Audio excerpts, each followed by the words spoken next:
few drops of dilute copper sulfate solution to the sample.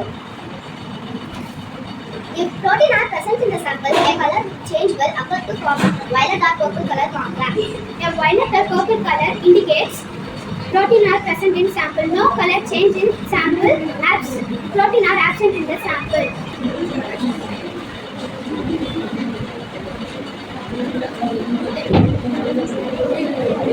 If protein are present in the sample, their color change will violet or purple color complex.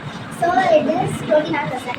We are talk about test for starch. Carbohydrates.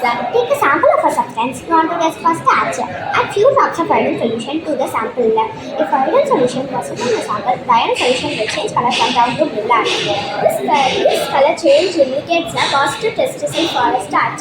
If the sample remains brown after adding iodine solution, the presence of starch is not present.